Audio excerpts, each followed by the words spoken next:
There are wars that end on paper, surrender documents signed, flags lowered, troops recalled. And then there are wars that end in the minds of the men who fought them, which is a different thing entirely, and sometimes does not happen at all. The Burma campaign of 1943 was among the most brutal and least documented theaters of the Second World War. Dense jungle, extreme humidity, supply lines that collapsed under their own ambition, British and Indian infantry units operating in conditions that reduced visibility to arm's length and communication to whatever a man could shout over the sound of rain on canopy. Units went missing regularly. The jungle swallowed them, and the paperwork caught up weeks later, if it caught up at all. One such unit was a 7-man patrol from the 1st Battalion Gloucestershire Regiment, operating in the Chin Hills region of northwestern Burma in late September 1943.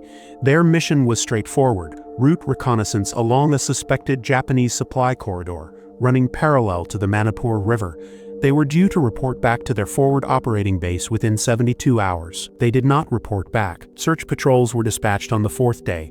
They found nothing, no equipment, no bodies, no evidence of ambush or engagement.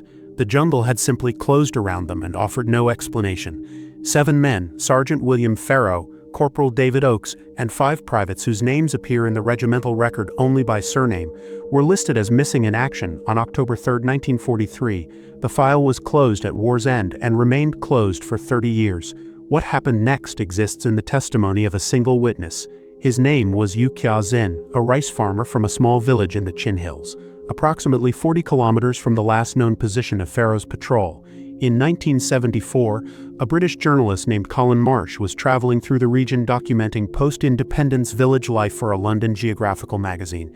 During a stay in Yu Kya Zin's village, the farmer, then in his late 50s, offered an account that Marsh initially dismissed as local folklore and later, after a night of careful consideration, transcribed in full into his field notebook. Yu Kya Zin said he had seen them in 1973. 7 men moving through the deep jungle approximately 2 kilometers north of the village in single file at a pace he described as deliberate and unhurried. He had been checking his field traps at dawn when he heard them.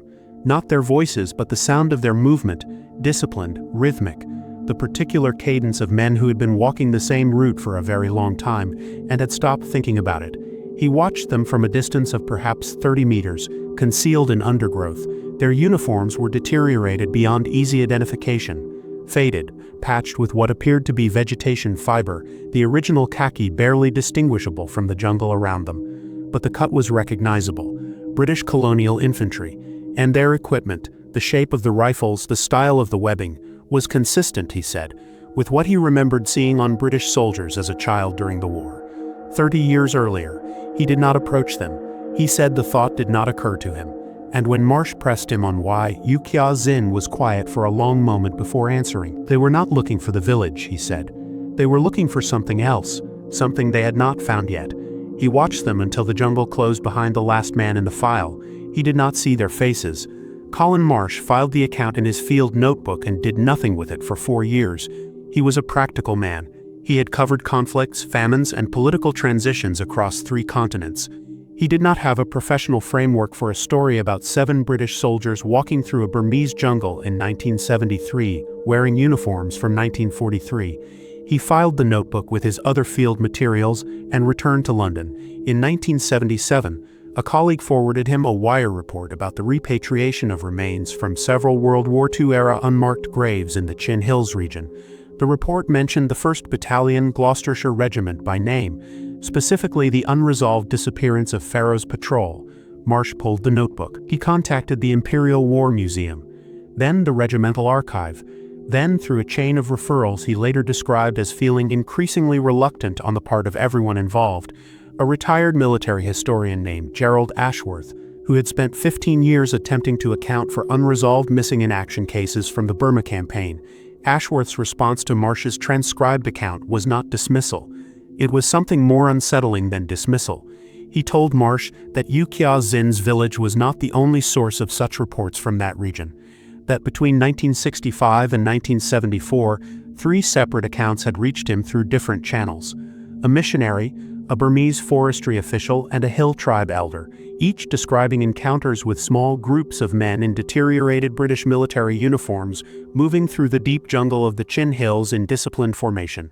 None of the witnesses had been in contact with each other. All three accounts placed the sightings within a 40-kilometer radius of the Manipur River corridor, the exact route Pharaoh's patrol had been assigned to reconnoiter in September 1943. Ashworth had attempted to investigate. He had written to the relevant departments. He told Marsh, with the particular flatness of a man who had learned not to expect otherwise, that his inquiries had not been encouraged.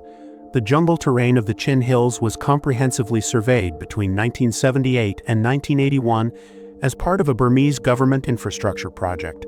No remains consistent with a British military patrol were recovered. No equipment, no grave sites, nothing that would confirm the patrol had died in that region at all, which leaves only the question that Ashworth posed to Marsh in their final correspondence, a letter dated November 1979 that Marsh kept until his own death in 2003, and that his daughter donated to a private archive the following year. Ashworth wrote, "The difficulty is not explaining where they went. The difficulty is explaining where they have been. Sergeant William Farrow and the 6 men of his patrol were officially reclassified from missing in action to killed in action in 1946, as was standard procedure for unresolved cases at war's end. Their names appear on the Rangoon Memorial, Panel 14, among the more than 27,000 Commonwealth personnel with no known grave from the Burma campaign." Yu Kya Zin died in 1989.